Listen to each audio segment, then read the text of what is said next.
Staggered. Not eating. We're ready. We're all ready. Yes. Primed. No. After you. Hello. Sorry to call you to order, and I'm sorry a few minutes late in starting, 5 or 6 minutes late. We're letting a few stragglers play catch up with us. Good evening, everybody. My name is not Darren Chapman, which is what this speech says here, because I'm actually Stephen Phillips, but we won't go into that. I'm actually President-elect of SLA Europe in 2012. On behalf of SLA Europe and the organisation, I'd like you to welcome you to the meeting this evening. We've got a really, I think, excellent panel talking about how we engage social media for fun and commercial success, or career success. So it promises to be quite interesting. I think Jackie's got a few words to say about the social media scene, so I shall back off from that. I would also like to take a moment to thank the sponsors that have generously supported this evening's event, they being the Financial Times, Perfect Information, and also the RM Group. There are various representatives scattered around the floor and will be around, so catch up with them as you can. And I'd also like to thank myself for hosting, because it's been absolutely actually thank Morgan Stanley for hosting and for the AV guys to help us out tonight. We're actually going to be filming this evening's event, which is a first for us, and the aim is to actually cut that as a webcast and put it out onto the internet site. So look out for that in the future. You might get a starring role. There are cameras on the audience, so make sure you're all... No, I think it's 8%. Yes. That's good, that balances out. Going forward, just a couple of things to note from SLA Europe business. October for us is going to be a really, really busy month.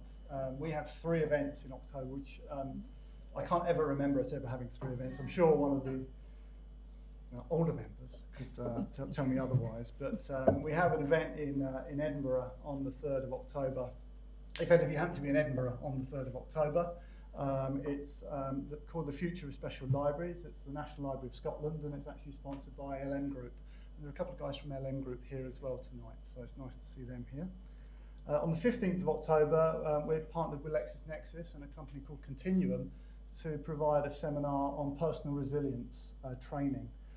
It's quite a large event. We've got around about gaps for about 50 people, but it's signing up very quickly. I think there's about 35 people already signed up. So if you'd like to come to that event, I highly recommend you get back to your desktop and log in, or do it on your mobile phone, whatever. Social media, technology, I don't know. But it will be, that promises to be a very, very interesting session. And then to the end of October, on October the 29th, we have a tie-in with the Internet Librarians National Conference over at Hilton Olympia. We're hosting a reception after the workshops there in the afternoon, and it's a kind of a pre-event reception, which we're inviting all the delegates and SLA members to come along and have a few drinks and to listen to what we hope will be a very entertaining chat about information risk. An oxymoron, really. I don't know how we get entertainment and risk, entertainment out of information risk, but anyway, and that's kindly sponsored by EBSCO. If you want more information about those events, we have a website, sla-e.org, and all of the events are listed up there. A little bit of housekeeping. If you've got mobile phones, which I'm sure all of you have, please put them on discreet mode and just log into Twitter and tweet about the event while you're going. Our colleagues in our legal division are actually on the lookout, enjoying a Marmite sandwich and watching Twitter and trying to get a commentary on what's going on. I think, Laura, you're prominent in the legal division, so they're all going to be hanging on Laura's every word over there. There are, as far as the hashtag goes, it's #SLAE if you do Twitter, so or do tweet, I beg your pardon. Unfortunately, you won't find a Wi-Fi network here. Our information security rules at Morgan Stanley prevent us from having them, so you will have to rely on 3G, I'm afraid. So maybe a little slow, but bear with us. Fire drills, there are no planned fire drills, so if the fire alarm does go off, please listen to the instructions. There is a fire exit right outside of the glass doors where you came into the auditorium on the right-hand side. There's a green running man, just follow him. And the toilets, if you haven't already come across them, are actually on that corridor as well. The gents is at this end, I'm afraid the ladies is at the far end. It's a bit of a sponsored walk to get down there, but you'll be fine. You should find it. And if, one other sort of SLA piece of business, we are actually midstream on voting for the president position for 2014, I want to say.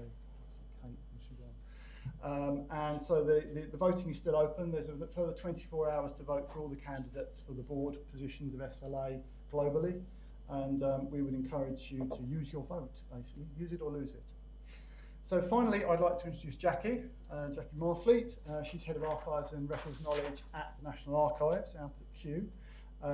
She's previously worked at British Library, JP Morgan, KPMG, and she's a far better chair to talk about social media here than I am, and she'll tell you reasons why that is. So thank you very much indeed. Thanks.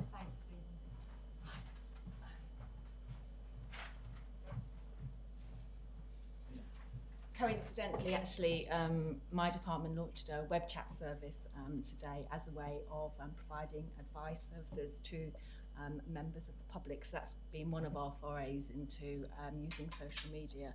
We've also got a blog that we regularly update. It's a corporate blog that various people within the organisation use to share advice and expertise. We have a Twitter feed, and I believe we've also got a corporate Facebook page. So as an organisation, we're not doing too badly in using social media. But my role here today is to chair the evening, to introduce you to the three speakers, and then to chair the questions at the end. So I'm going to introduce all three speakers in turn.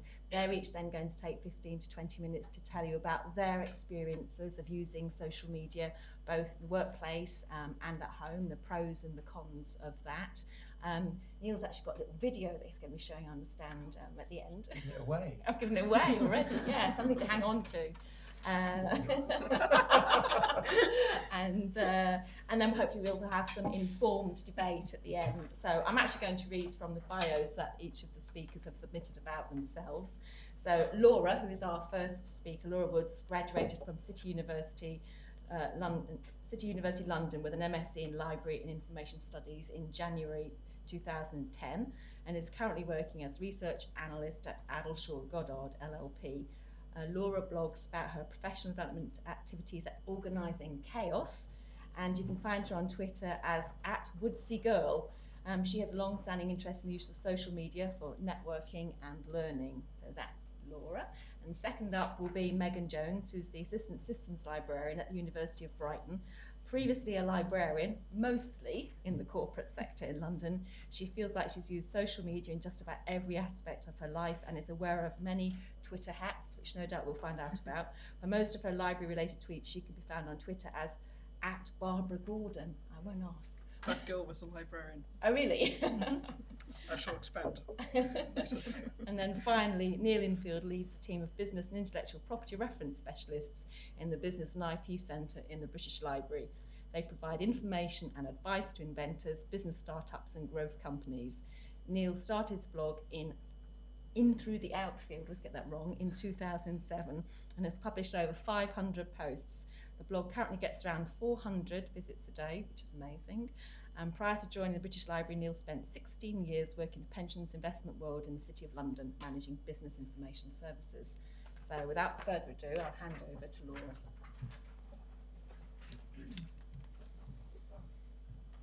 Thank you. Right, I've used social media for quite a long time in a personal capacity. I've probably only used it for professional reasons in the last sort of 5 years or so. So what I thought I'd do this evening is talk a bit about my own kind of personal history of social media, so to speak, and about how my use of social media has changed and what I actually use it for now and why and what I get out of it. So as a teenager in the kind of late 90s and early noughties, I pretty much remember the beginnings of social media, and I was an early user. I had profiles on quite a few of the very early social networks, so things like Bolt, which I don't know if anyone particularly remembers. That was a kind of pre-MySpace. It may even have been the first social network, if not it was certainly one of the first. Now, my use of social media was obviously fairly trivial, as I would suggest it is for most teenagers. You know, it's about kind of socialising and gossiping, really. But looking back, I'm not sure it was that different to the way I use it now, really. I use social media now primarily for expanding my network outside of the people that I actually see every day and have face-to-face contact with. And now that takes the form of, you know, professional contacts outside of the people that I actually see in my office. Back then, it was about making friends with people other than the people I was at school with. But the basic principle, I think, is pretty much the same. So I kept up social media use kind of over the years, moving from site to site as various new social networks grew up and some of the old ones died. Networks like Bolt, for example, I think was deleted probably in about 2002. And this is kind of the main lesson that I've taken from all of this, is that no social network is around forever, and you do have to be kind of prepared to move from one to the other. So I moved on from Bolt to MySpace, from Facebook to Twitter. I do actually still have a Facebook profile, although I don't find it at all useful for professional networking. I know a lot of people do, but it's just never worked for me for that kind of purpose. I find Facebook useful for keeping in touch with kind of friends and family members that I don't see in person anymore, which I think is how most people use it, really, but I just don't consider it a particularly useful professional network. My professional social networking really started with Twitter. I joined Twitter at the start of 2009. That was when I was at library school. So I wasn't really an early adopter of Twitter. I know, for example, Meghan and Neil were both on there quite a lot earlier than that. So I suppose in terms of the adoption curve, I was early majority, really, rather than early adopter. And I joined it because at the time there was a lot of hype, particularly in the library world, particularly in the library blogosphere, around Twitter and its usefulness. In particular, I can remember Phil Bradley's blog at the time. It seemed to be every other post was just, extolling the virtues of Twitter and how brilliant it was for librarians and how perfect it was for networking and all of this. So I dutifully hopped on that bandwagon. And I very quickly found actually the hype was quite justified. At the time, I was really finding my feet in the world of librarianship. I was very new to it all. I'd done a graduate traineeship, but I'd only really experienced a very small part of the library world. So while I was at library school, I was trying to learn more about the sector. And Twitter proved to be a very, very quick and easy and quite fun way of doing that. Joining Twitter brought me into contact with this really just nice, broad network of incredibly approachable, friendly professionals. And it gave me a real sense of actually how wide the library and information world was. And it was very different to Facebook in that, and this is why I don't consider Facebook particularly useful for professional networking, is that on Facebook you do have this kind of etiquette of you don't really friend people unless you know them already, unless you've at least kind of spoken to them or you're a friend of a friend. It's not really the done thing to friend someone on Facebook if they're a total stranger and you've had no contact with them. Whereas on Twitter you can do that, and there's that complete openness and that complete lack of barriers on Twitter, which really appealed to me and is what I think makes it kind of comparable to, say, coming to an event like this, where you may not necessarily know anyone or everyone in the room, but there's no barrier to you just walking up with a glass of wine in your hand and introducing yourself to whoever's there. Now, when I joined Twitter, I found it incredibly just friendly and welcoming and open. I would be interested to know, if anyone's joined it more recently, if it still has that kind of atmosphere. Because Twitter is a lot bigger now, obviously in terms of total users, but also in terms of the library and information community that's on there, is a lot bigger than it was 3 or 4 years ago when I joined. So I would hope it's retained that kind of atmosphere. but I don't know. It's hard to see that from the inside. So if anyone does have experiences of that, you know, I'd be quite interested to talk about that afterwards. Very shortly after I started tweeting, I also started blogging. I started my blog in May 2009, and I started it, this was about a month before I went to the SLA conference in Washington, DC. And that wasn't planned timing on my part. I didn't really think about it much beyond, I thought it might be a good idea to set up a blog, so I did. I can't say there was very much thought behind it besides that. But as it worked out, that timing was incredibly fortuitous, because the fact that I'd gone to this conference, and it was the first library conference I'd attended, and it was, you know, by far the biggest sort of library type event that I've ever attended. And I came back from that with just a head absolutely full of ideas and things that I wanted to talk about and things that I wanted to write about. And that gave me months worth of content for my blog. And that's what I credit actually with keeping my blog going for this long. Because I think the problem that a lot of new blogs have, and the reason a lot of new blogs do fizzle out quite early on, is simply that lack of content and people not being quite sure what they should be writing about and what people might be interested in. So the fact that I'd gone to this event so soon after starting my blog, and that had given me several months worth of material, it gave it that boost and managed to get that kind of momentum going that I think has sustained it for the past 3 years. So if I could offer any piece of advice to anyone thinking about starting a new blog, it would be try and hang it around something early on, you know, whether that be a new job or a new project or an event you're attending. That's a really good way to actually give it a really early boost and help it to keep going. So that's how my kind of path through social media has gone, and that's how I got into using Twitter and using WordPress, which is where my blog is hosted. And Twitter and WordPress are still my two main networks for professional purposes. So I'd like to talk a bit now about how I use them now and what it is that I get out of them. So if I start with Twitter, I really cannot overstate how useful I find Twitter as a professional tool.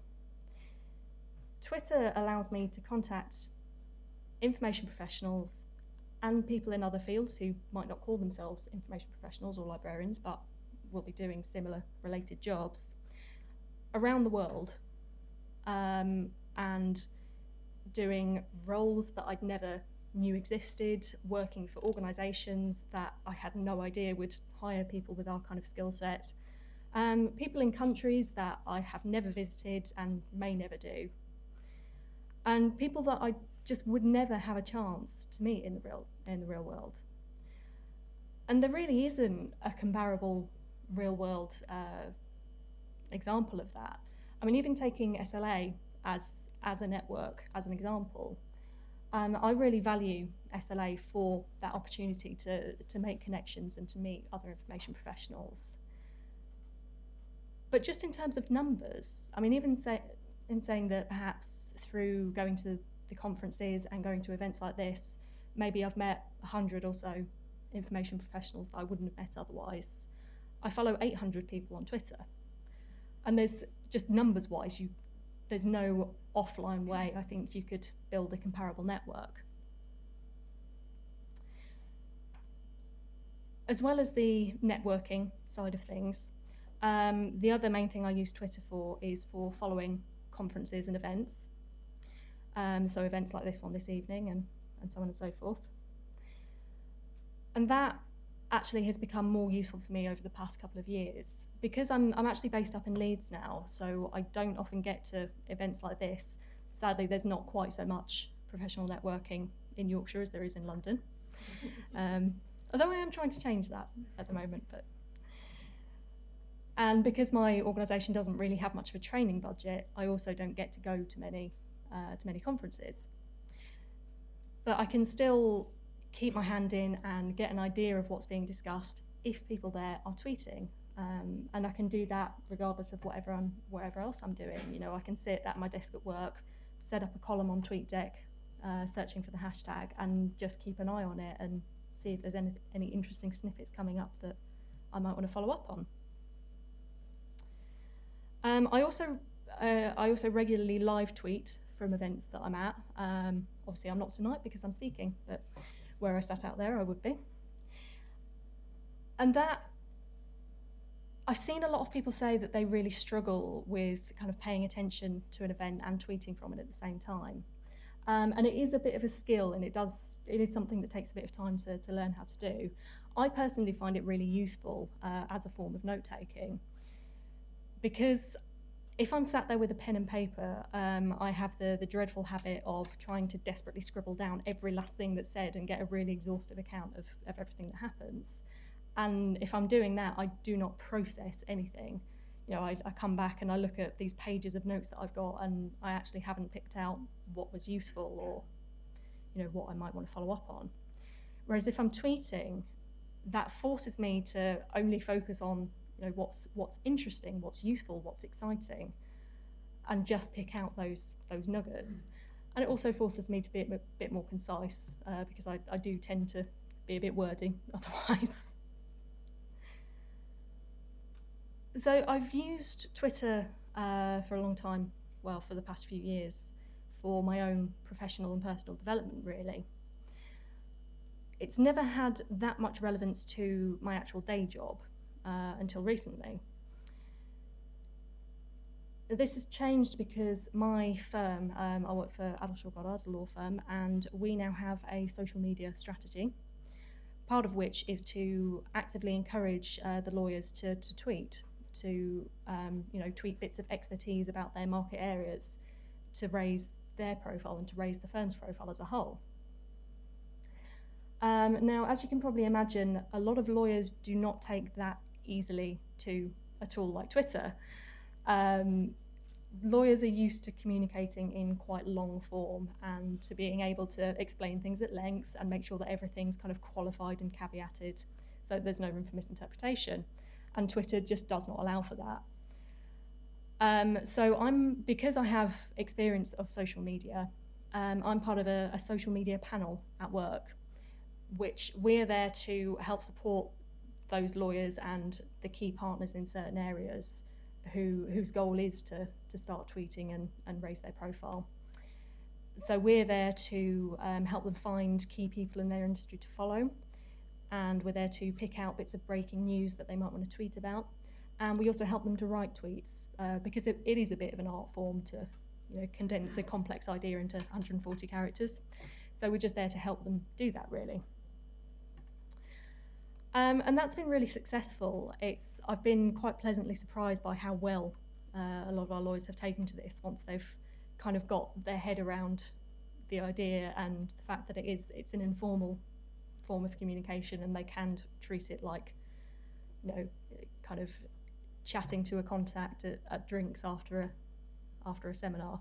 You know, and that's how we're selling it to them. It's that type of conversation, but online, and where other people can see it as well and start to see, oh, that person's interesting and they know lots of things.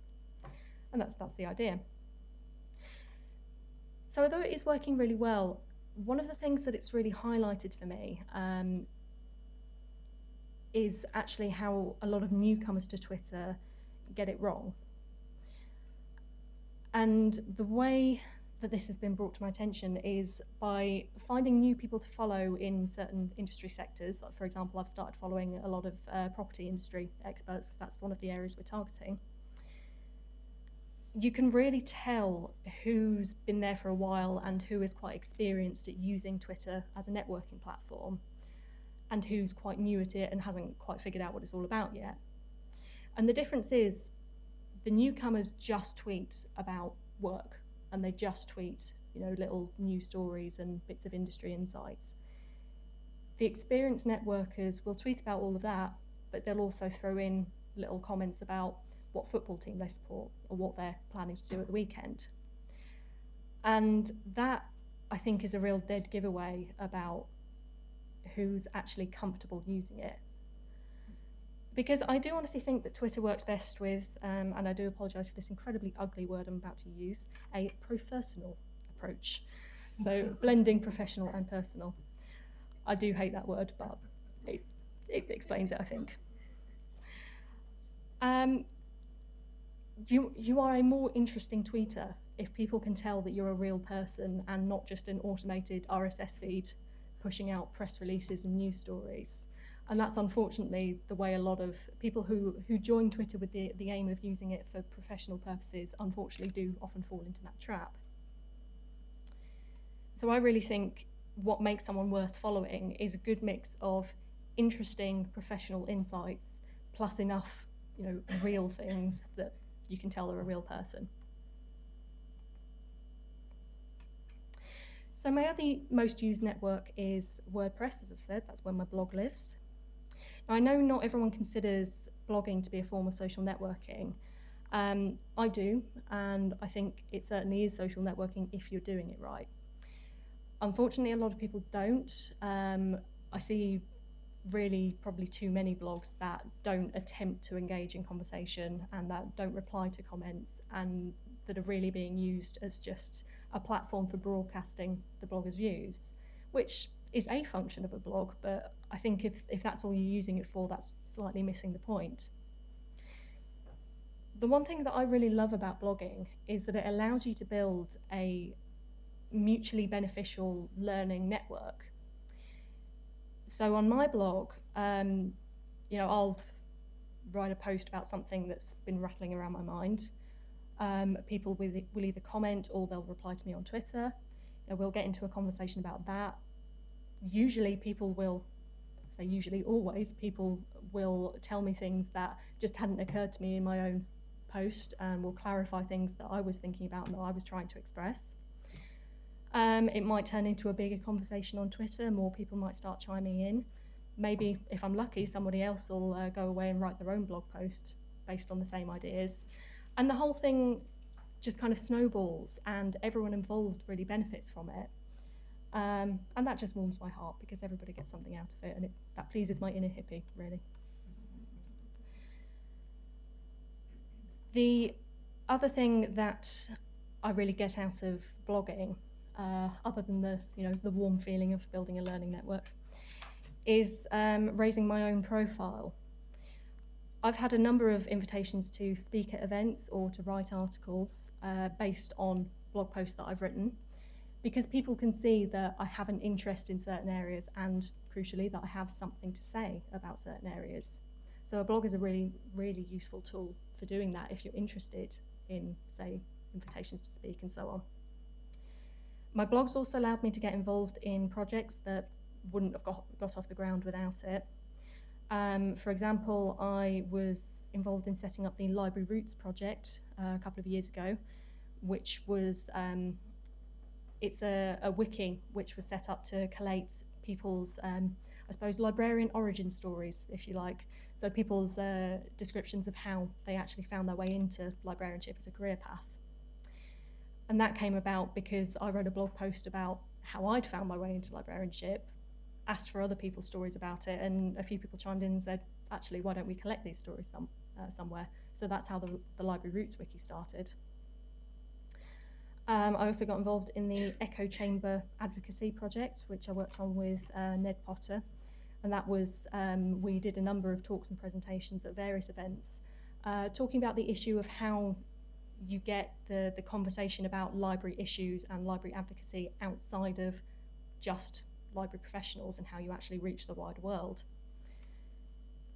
And most recently, I was one of the co-founders of Like North, which is a Yorkshire-based professional networking group, which we organise occasional sort of evening networking events and seminars, similar to this, but usually a little bit less formal.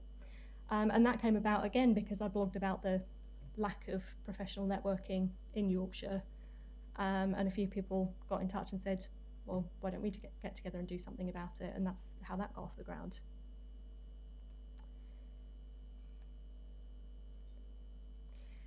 So that is my definition of engaging with social media for fun and career success, and that's how I found it working for me.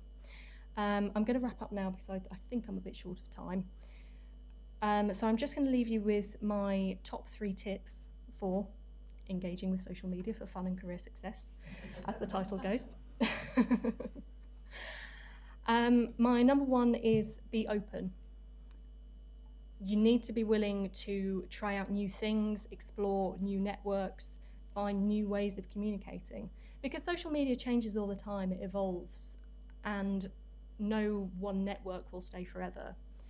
I don't think you can, for example, learn how to use Twitter and then think you've got social networking sewn up, because Twitter won't be here in maybe a few years, maybe more, maybe less, but other networks will have come up in the meantime. And it's as important to be willing to try out networks that actually ultimately aren't successful. Remember Google Wave? That was going to be the next big thing, and that's now been shuttered. Yeah, exactly. So being open to trying new networks and new ideas is really important. My second tip is be interested. Social networking is as much about what you can learn from other people as what you can broadcast and put out there yourself. So it's really important to, say, reply to people on Twitter, leave comments on blogs and reply to comments on blogs, join in discussions on LinkedIn, join in hangouts on Google+, whatever network you're on, just make it a conversation. The conversations is where the value is. And my third tip is be yourself. Having a professional persona on social media is fine, indeed probably advisable. We all have different faces we put on for different occasions. I'm not quite the same person here as I am at home with my family, and I'm not the same person on Twitter as I am on Facebook, because they're different audiences.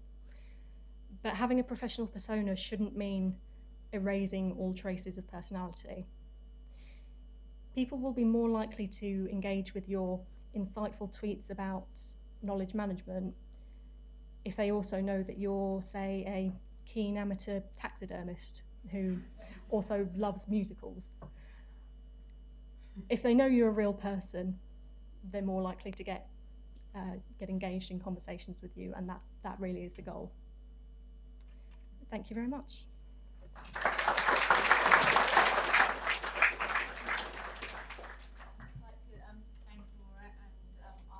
Hold your questions to the very end, so we keep the flow going, and Meghan will now give us her views. Hi. So a brief explanation as to why I'm called Barbara Gordon on Twitter. Batgirl from the DC Comics started in the TV series in the 60s, and she was a librarian. And she's remained a librarian through several different reboots, although don't ask me about the current reboot, because as far as I'm concerned, it doesn't exist. But she became the Oracle, and the Oracle was an information broker. So even then, her information and library skills never really went away. But enough of Barbara, and back to me. I've been on the internet since 1995, and I've been blogging on and off since 1999. Back when there were roughly 25 UK bloggers and we all knew each other. There's a lot more. I don't know many of them. But I still keep in contact with a lot of those people, even if they no longer blog, much like I don't. I have one. It doesn't get a great deal of use. I should really do something about that, but as Laura says, you've got to be interested and you've got to be motivated, and right now I am not motivated enough to blog, but I'm motivated enough to Twitter. So my first account, which is Barbara, I got onto Twitter in 2007, so very much an early adopter. At the time, I was working for the Honourable Society of Gray's Inn, which is one of the Inns of Court, and I had a blog that went with it, and it's not really the place where you can use your real name. So Barbara it was. And that Twitter was really useful because I picked up a lot of legal contacts, and when I moved out of the Inns of Court and into barristers' chambers and then commercial law, it meant I had a ready-made collection of people that I could contact and go, what on earth is this person asking for? What is this acronym? What does this mean? Where would I find this? And all the things that you've run up against when you've suddenly become a solo librarian for a large barrister's chambers. And then I've kept that up. I went to the King's Fund, which is a health and social care policy think tank, and I expanded my Twitter circle to health people, whether they were information professionals or not. And then I have now gone into academia, which is an entirely new kettle of fish. I got a personal Twitter account. I have more than one, considerably more than one, in 2009, and that was mostly partly because the Guardian was doing a chocolate tasting event, which they wanted people to attend and Twitter from about the chocolate, and I didn't really want to do that on my library account. So I set up another one, and so I use those two.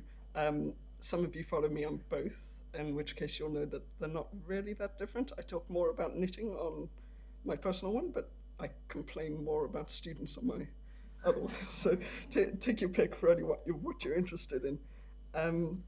Professionally, I've used Twitter in various different ways.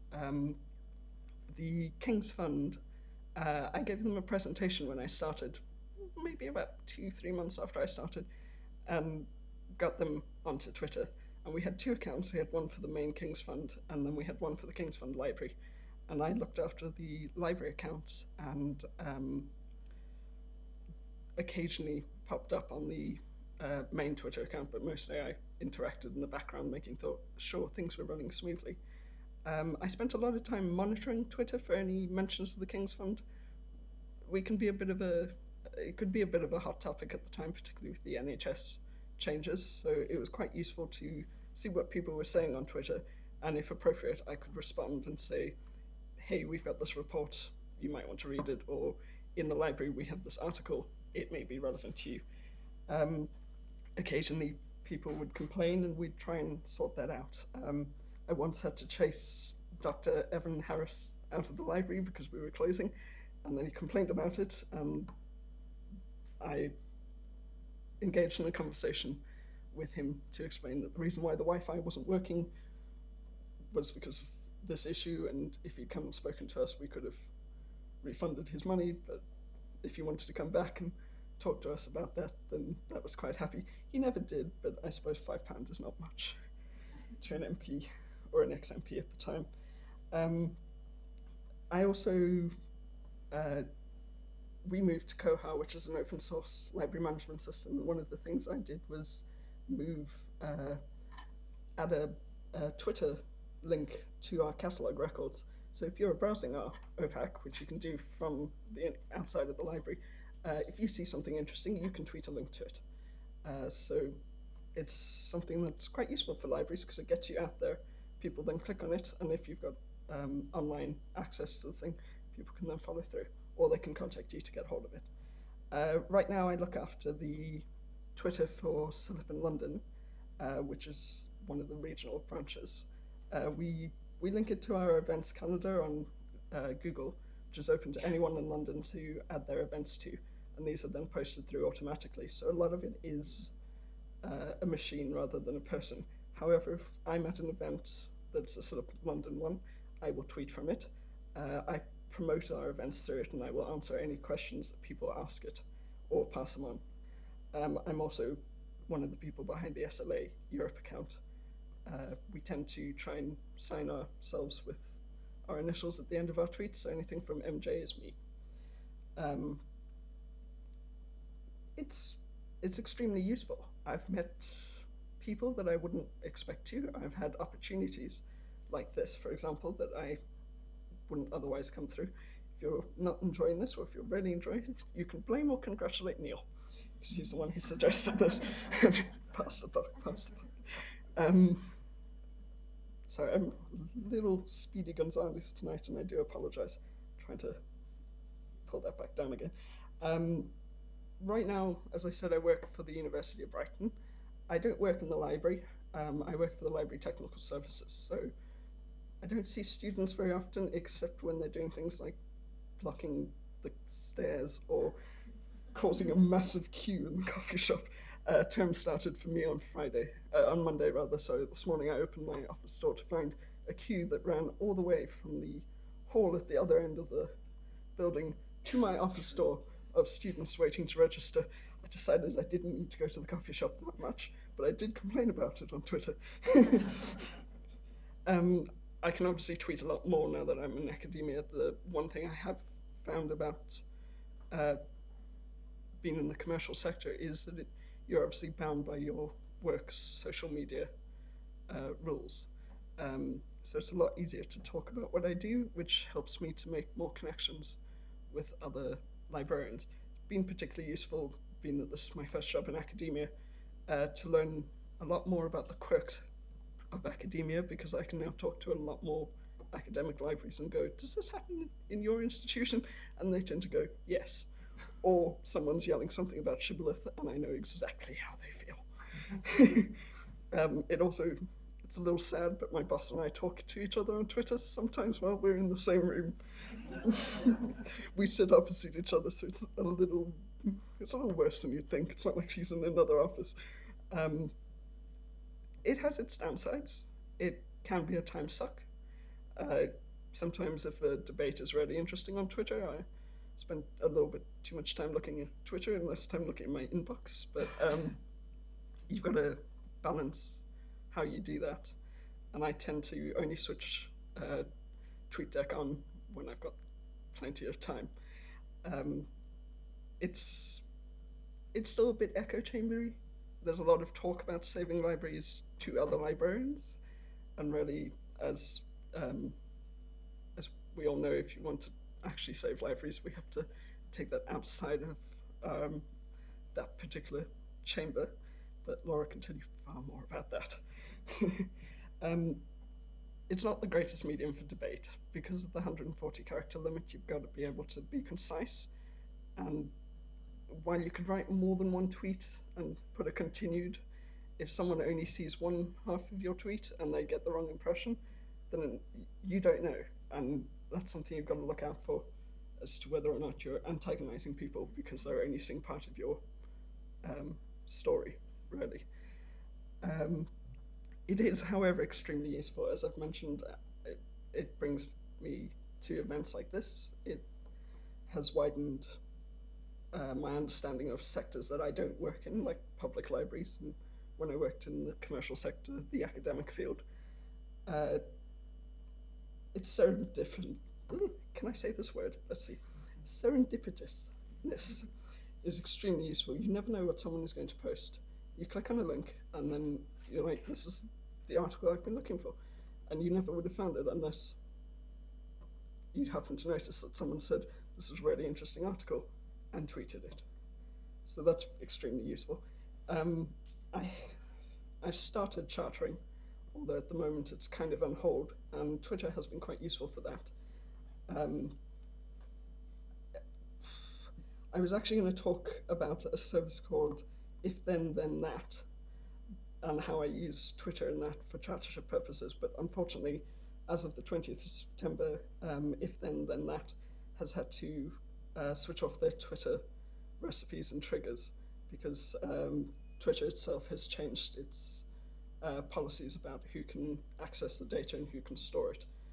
So that's unfortunate, but when it was working, I was able to do things like anything I tagged as chartership would automatically be sent to my Evernote as a record. Anything I favorited would also go to my Evernote, so that I had it outside of Twitter and could go back to it as and when I needed to.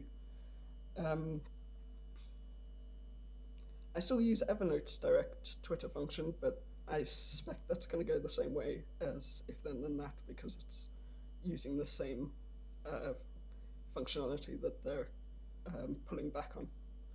So don't get too attached to that one if you're using it. I don't do Facebook. I haven't done Facebook since 2007. I'm a Facebook refusenik.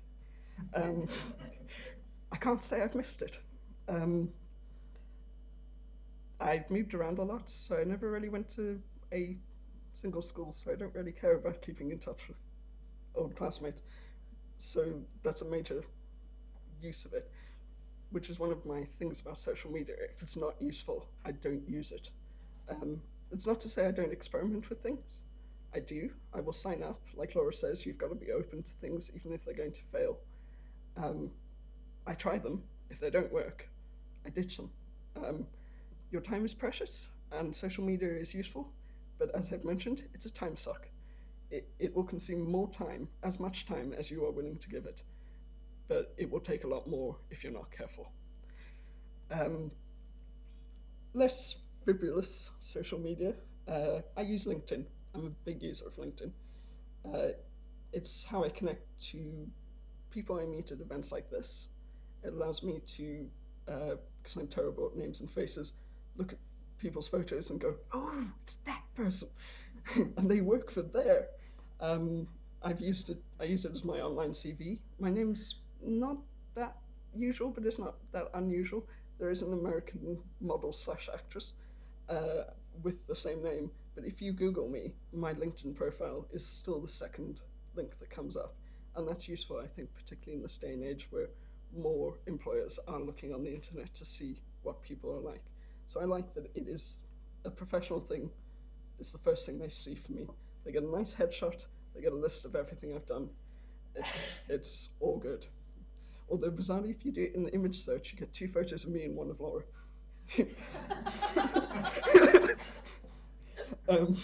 I should mention that I used to work with Laura briefly when we were graduate trainees. I was the old graduate trainee and she was the new. I also use LinkedIn to research jobs.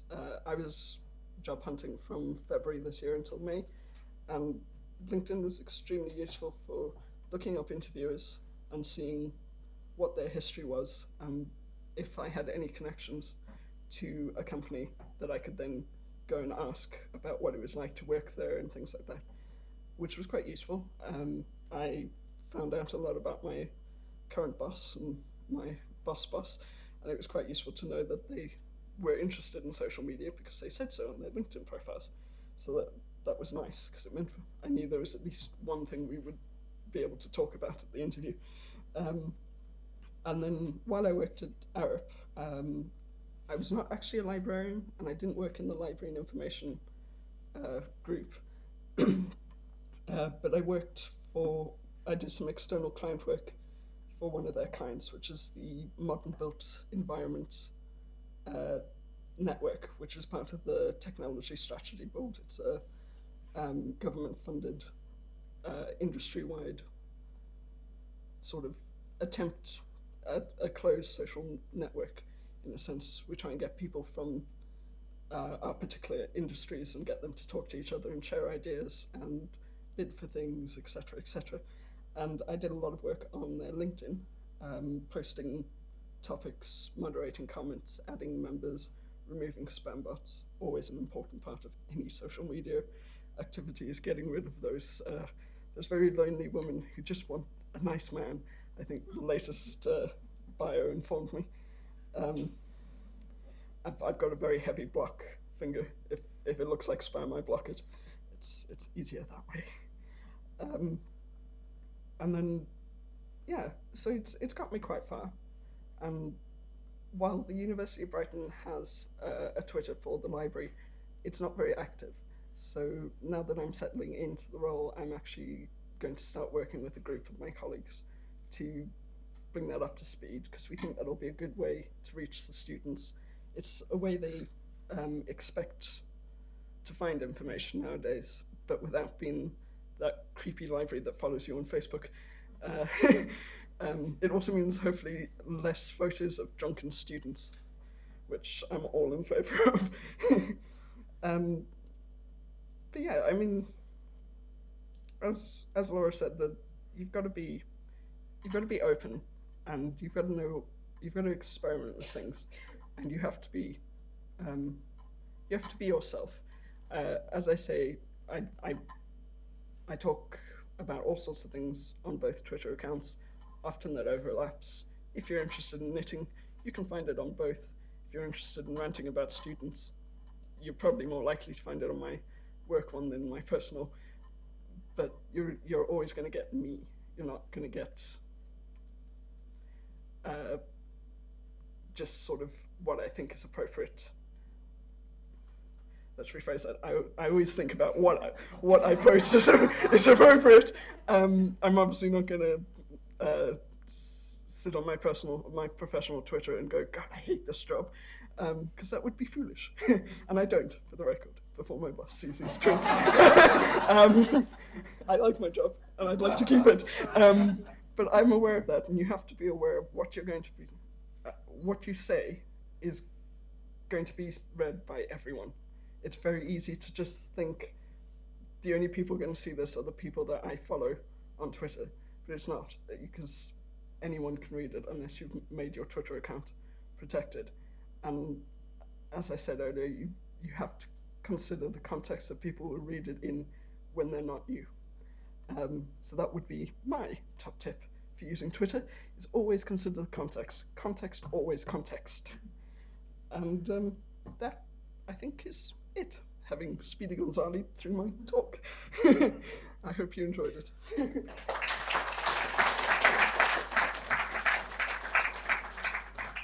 you very much, Megan. And now Neil actually has got a presentation, I believe, that's going to dazzle us with.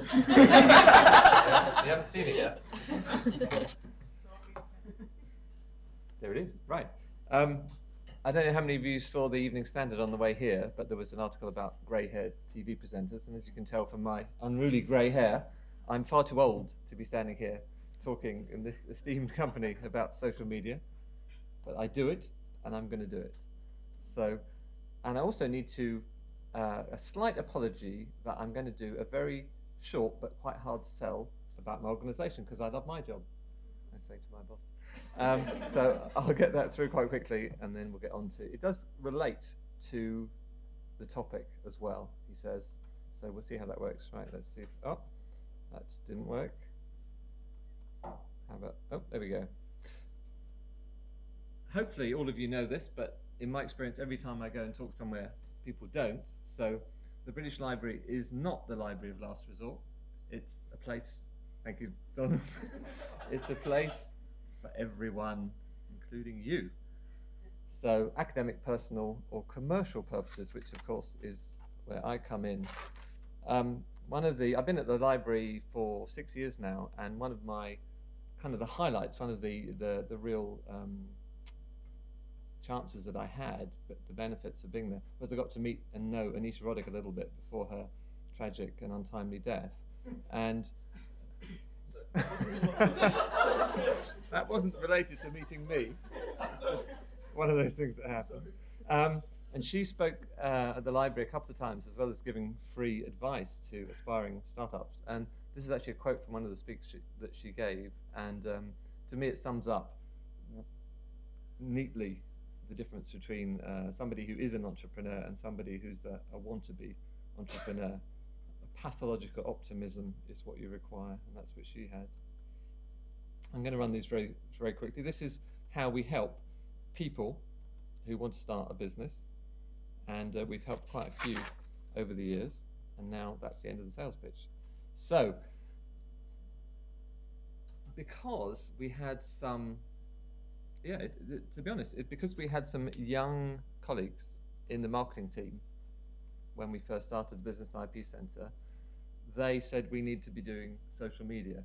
The kind of people we wanted to attract to the library were going to be, to the Business and IP Centre, were going to be using social media.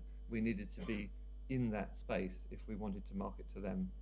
Yes, we had posters on the underground, yes, we had adverts in magazines, but this was an opportunity that we shouldn't miss.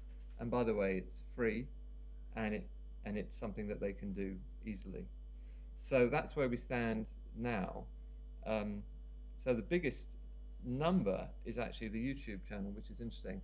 So we record every Inspiring Entrepreneurs event and every success story. And it's interesting, I was just looking at the channel today.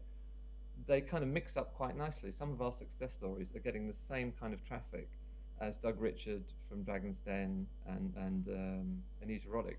So people want to hear about people who are just starting out and are being successful, as well as the kind of the big names in the business world.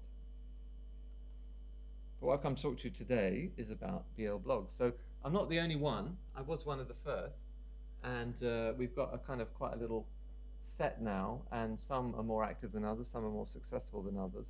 And it's something that hopefully is going to be expanded in the next few months and years as we go along.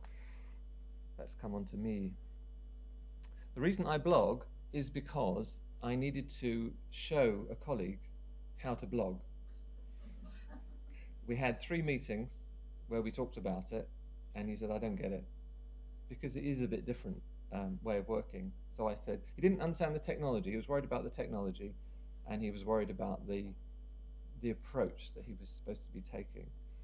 You know, this, what we've talked about already, about is it me, is it the organization, how much do you give of yourself? So I said, well, let me just try and set one up, see how easy it is technically, and then just kind of have a look at what content might go in it.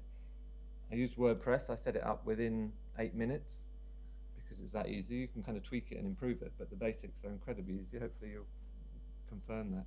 And then I just started writing about what was going on in the centre at the time. And by the time I got round to convincing my colleague that it was the right thing for him to do, and he does it, and he has a very successful blog, and we have a friendly competition about who gets more traffic.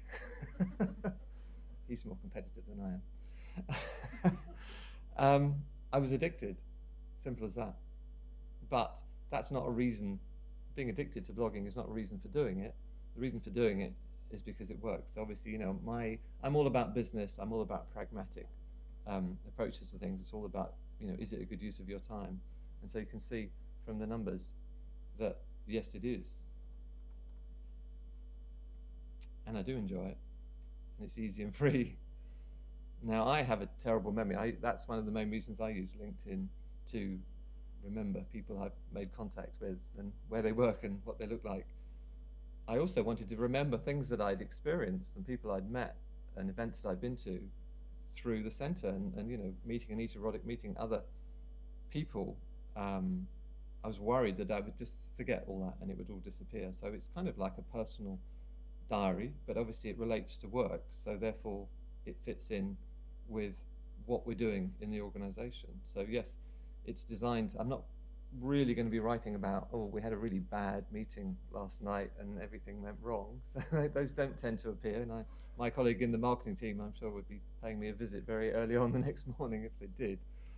And also, hopefully, improving my reputation too.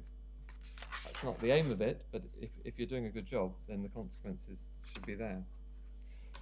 So this is my homepage for my blogging, and this is actually I updated these slides from the previous set, and the previous one was more like that very first section. It was kind of like, and that's why it definitely was time to post an update, because there's a kind of it's a bit like feeding the animal. You put a post in, the traffic goes up, and then it starts dipping, and it's like, oh, how low can I let it go before I have to put another blog post in? You can relate to this. So for reasons that we won't get into the details of where the traffic comes from and why it happens, because that is a bit of a mystery to me. I've had a really lot of traffic, so it's up to 800, and I know what it is, but I don't know why it is. So I'm just very grateful for the fact it's high, and when it goes down, I'll live with that as well. So with WordPress, you get this excellent kind of homepage, which really tells you a lot about what's going on. And drilling down into some of that as well. So these are I went back and did my all-time top activities, which run across. So not surprisingly, the homepage is at the top there with 75,000. And then just recently into number 2 slot is this, our YouTube channel gets 250,000 hits.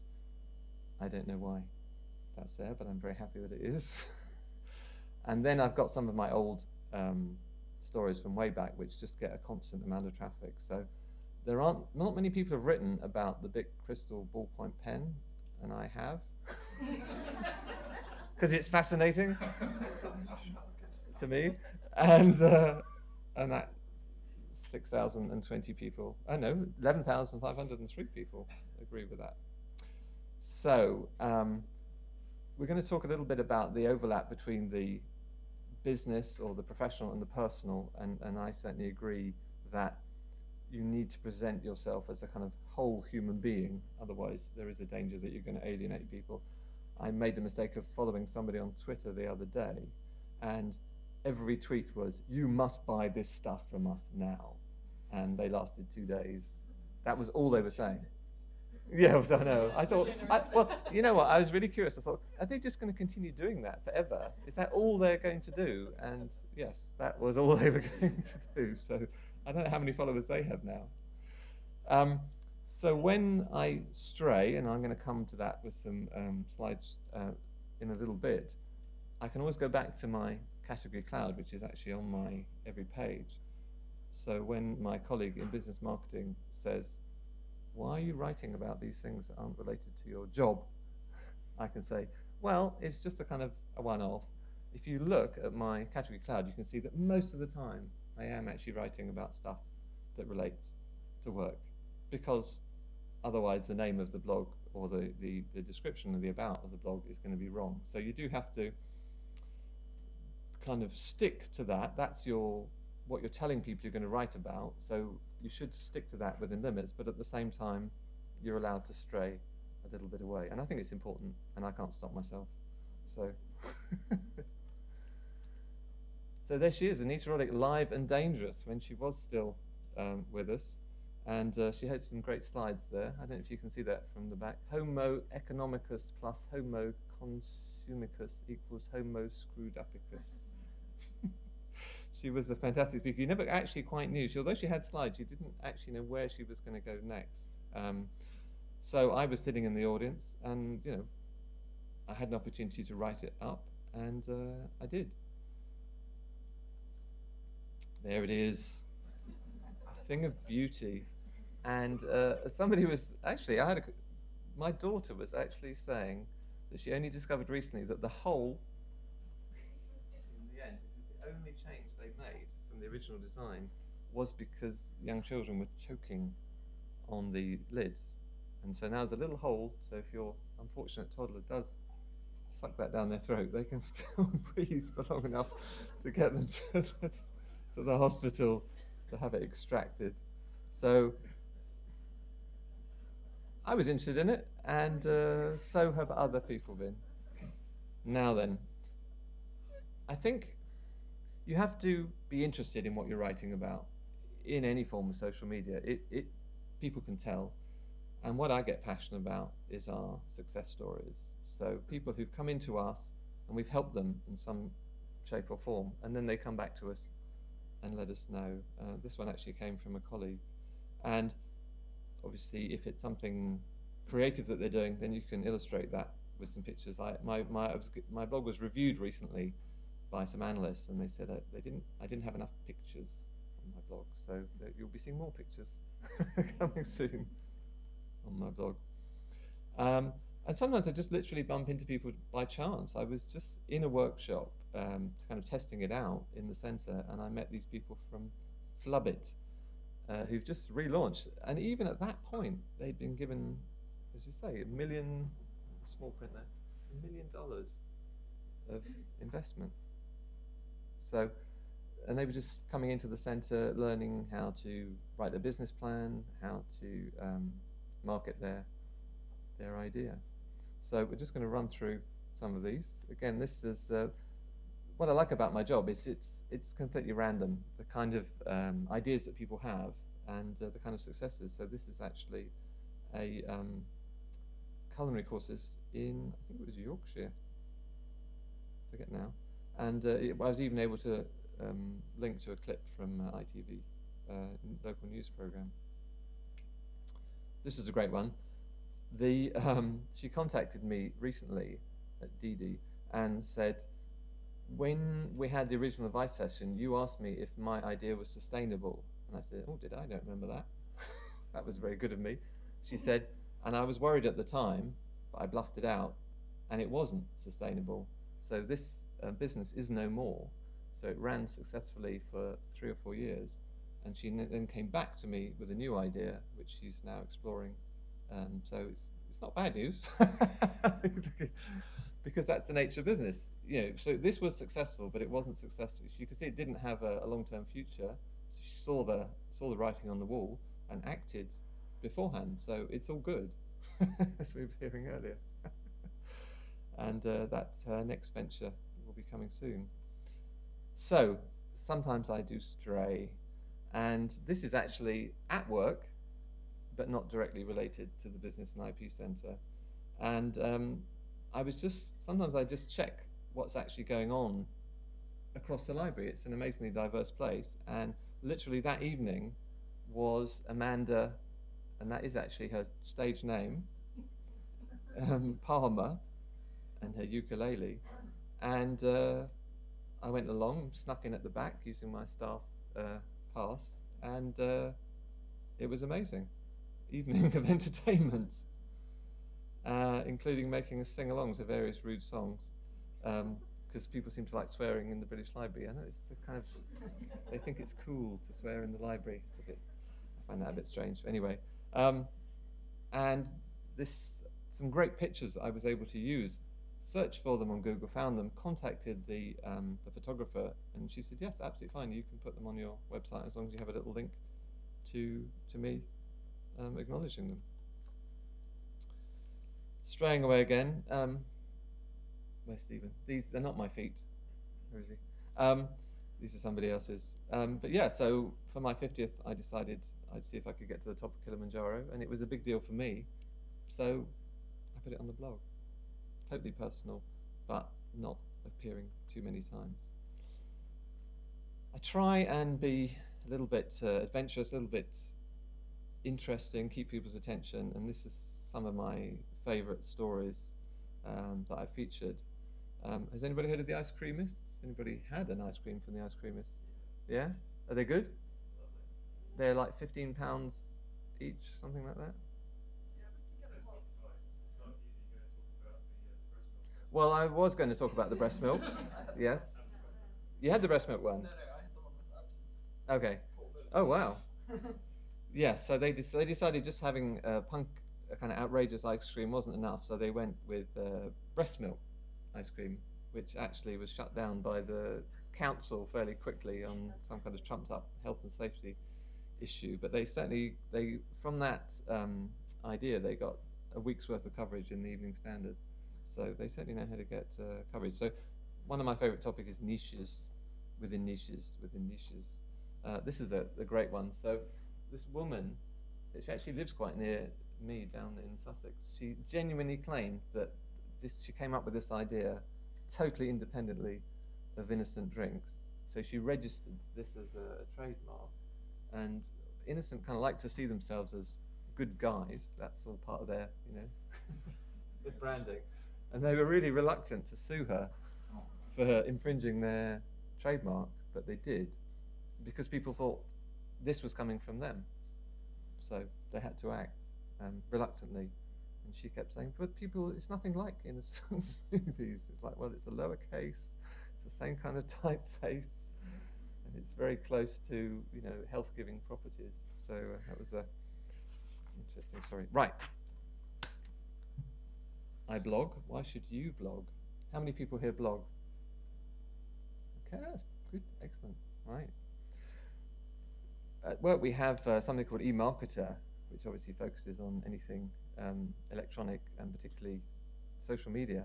So this looks bad for blogging, highlighted in yellow. So there's a decline in the tools used. So oh dear, that's, as we know, different formats are going out. Twitter here today, maybe gone tomorrow. They're still working on their model for actually making money, I understand. They haven't come up with one yet. Ultimately, that could be a problem. But if we're talking about impact, which is really what we are talking about, it's still up there.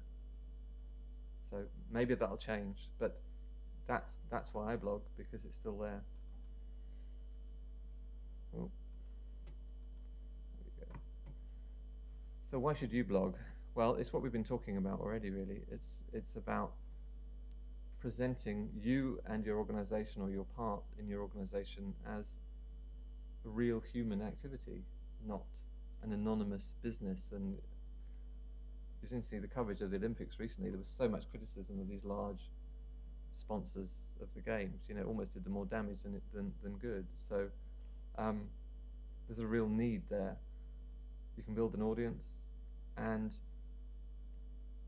bottom line, if you've got a website, I mean, every business startup that I talk to, I say, well, if you've got a website, you can get 10 times more traffic to your website through a blog than if you don't have one, because Google loves blogs.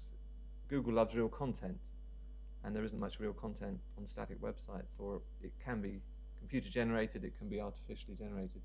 Blogs are written by real people, mostly, with real content. So Google will, I mean, I've sometimes been searching for a topic that I'd forgotten that I'd blogged about because I've written so many blogs, and it comes up in the top 5. And I'm thinking, well, I know I wrote that. I'm looking for some real important, helpful information. But it's up there on the Google rankings, even just because I've written one story about it, because it's on a blog, because it's not on a static web page. So there we go, drive traffic to your site. And again, this definitely overlaps with LinkedIn and Twitter. As long as you talk sensibly about an area that you know about, that reflects well on you. So you become seen as an expert, and you've both been asked to speak, and not because you don't know anything about what you're talking about, but because people see you as experts in those fields. So, simple rules, really. Just, it's about honesty. I think the biggest lesson I learned was I'm not a great writer, but I love the idea of coming up with really kind of clever, marketing-inspired headings for my blogs. And I was told that's the one thing I was doing wrong. Your heading, because that goes into Google, has to basically say what the article's about in quite simple terms. So I've gone for boring. The Ron Seal. Everybody know about the Ron Seal idea, don't they? Yeah. Good. I've broken this rule this summer, but I still, the kind of minimum, I guess, is down to once a fortnight. You've got to keep the content coming, otherwise people think that it's a dead blog. And as soon as you go to a blog, I was actually looking at one today from somebody who's a very active tweeter, and there was an interview with a Copyright Girl. Anybody follow Copyright Girl? There's an interview with her, and then unfortunately they had a link to her. They talked about her blog, and they had a link to it. I clicked on it because it's so easy to do. February was the last time she'd actually written a blog, so I won't be going back there anytime soon. So yes, got to keep it up to date, and not too long, not too short.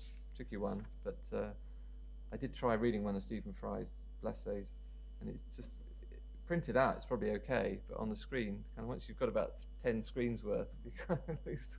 Even though he's a great writer, you do kind of lose the will to live.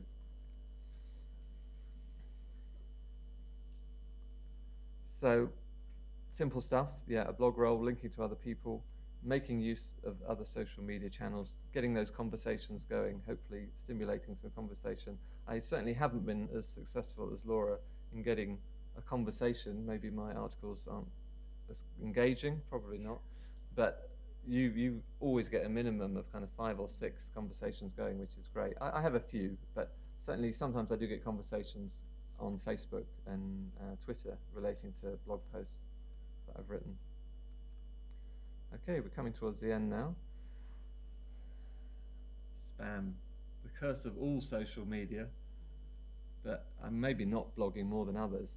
In fact, I do often turn to Laura for help on this, because I've had some comments on my blog that are obviously flattering, very complimentary, and just as this tiny little niggle that says, is it actually real? And I turn to Laura and says, no, I'm afraid that's spam. Damn. So out it goes. So there's some very clever spammers actually operating now, and they're real people writing real content. It's not computer generated, but it is actually designed.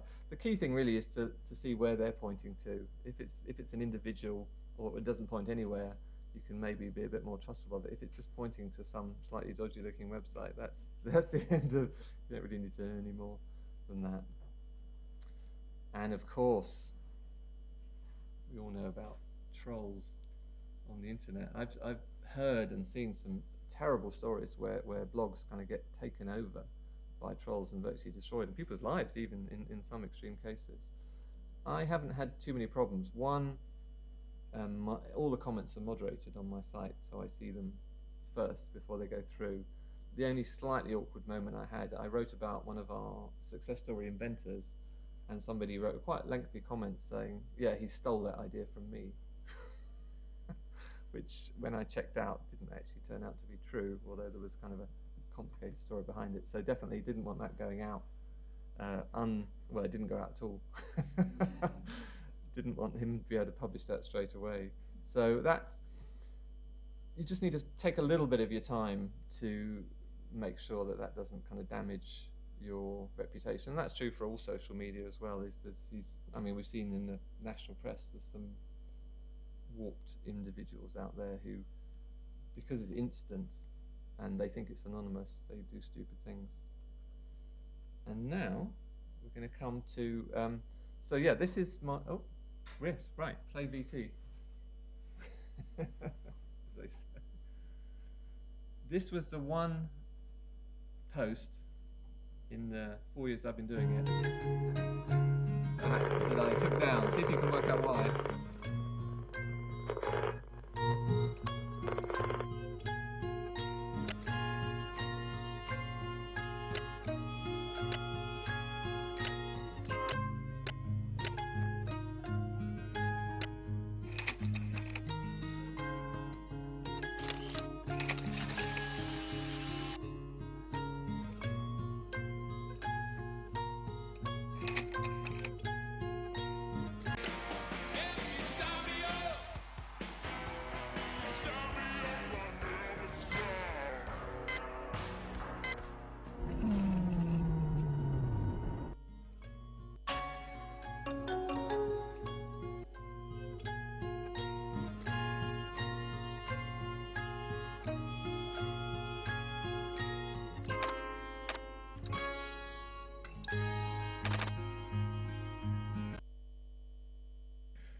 Right, if we could just switch back to the slides. So, anybody guess why that one had to go? I just thought it was funny. But at the time, we were working quite closely with Microsoft as a partner. And I was invited out for a coffee by the head of the web team, which he'd never done before, so it did seem slightly strange. And he very politely asked if I wouldn't mind taking it down. And as I didn't have any strong views on it other than I thought it was quite funny, I said I'm fine with that. So, but the bottom line really is this would be my only one tip I've got for social media, and that's ask for forgiveness rather than permission. Actually, one of my favorite blog posts that I spent many hours writing in my own time, I thought this could be a little bit controversial, so I made the fatal error of asking the press team what they thought of it, and they liked it, but they thought it was just a bit too controversial, and I really resent the fact that it hasn't gone live. One of these days I'm just going to accidentally press publish. So sorry, how did that happen? So that's me done. Thank you.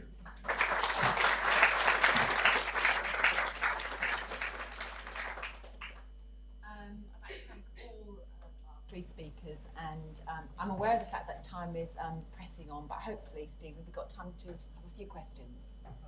Yeah, they're waiting to serve the food upstairs. Oh. Hot food as well. So yeah, until 8. Okay, we've got 5 minutes and 7 seconds to questions. Has anybody got any questions, or is it food? Oh yes. I wondered if you guys could speak a bit about sort of convincing an employer that you need to have a bigger social media presence, either in having a more active blog or starting Twitter or something like that, or engaging with Facebook or anything. Talk about anything. Yeah, like how do you sort of convince or make that case to them?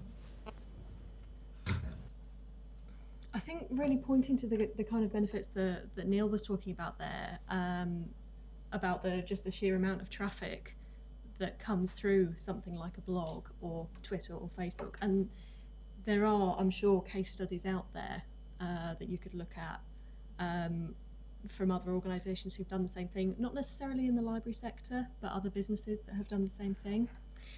I think actually having that kind of presence is almost a bit of a no-brainer now, just because if you're wanting to get noticed and get attention from the wider world, social media is the easiest way to do that. When I did it for the King's Fund, I did do a presentation, and before I did the presentation, I made a list of all the times that people mentioned the King's Fund on Twitter without us having a Twitter presence. And then I said to them, look, these people were looking for this, these people were complaining about the Wi-Fi, but we need to be able to acknowledge their responses and respond to them. And they were like, oh, they hadn't thought that people would be talking about them on Twitter. And I was like, no, they're always talking about, if something goes wrong, that's the first place people go to complain. I mean, just look at any major service provider like T-Mobile or BT or British Gas. They have Twitter accounts dedicated now because people go on Twitter and go, my BT's not working! And then they can respond. So that's one thing that I did. Yeah. And that's a really good point, just making the case that actually your customers or your clients or whatever term you use are already there. So really you should be too. Yeah, that's what I was going to say. Absolutely, they're there. It's already happening. So and by turning your back on it isn't going to make it better. It makes it worse. Yeah, you can brush it under the carpet, but then you're going to trip over the lump. Yeah. Excellent. Yeah. Okay, just one more question then. Yeah.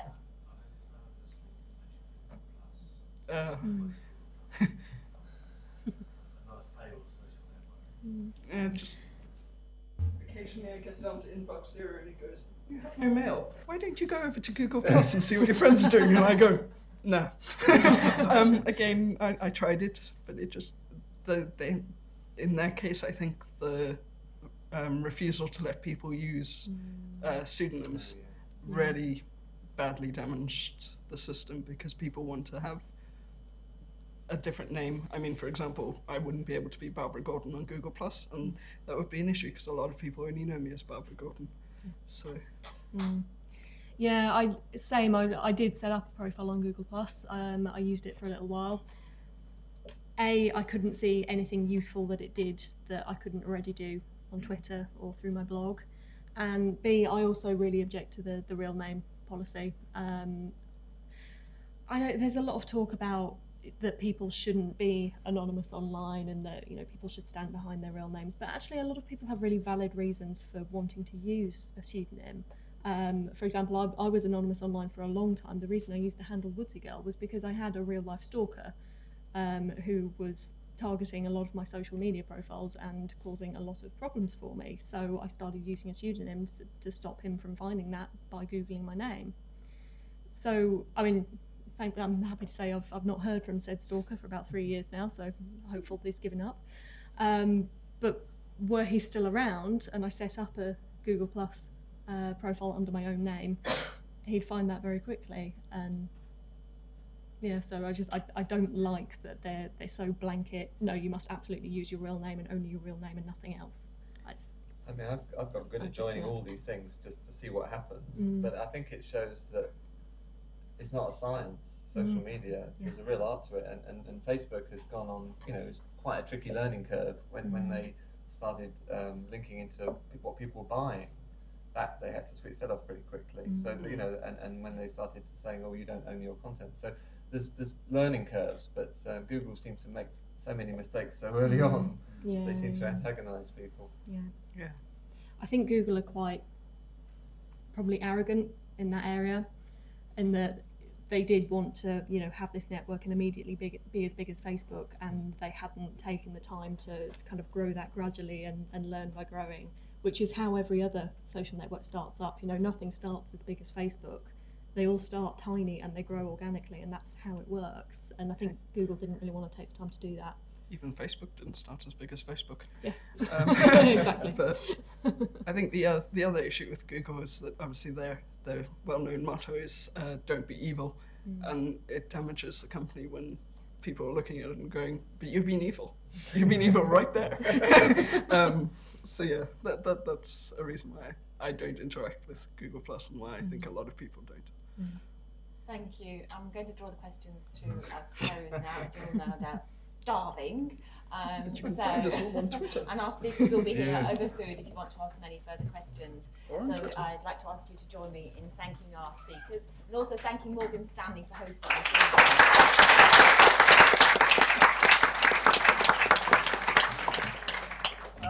We just need to decamp to the 12th floor, I'm afraid. So I would advise everybody to collect their belongings from the reception outside, back to the lift lobby where you came in, up to the 12th floor. There is some signage up there. I'm going to try and get ahead of you all so I can guide you, but we'll see how successful I am at that. And thanks very much.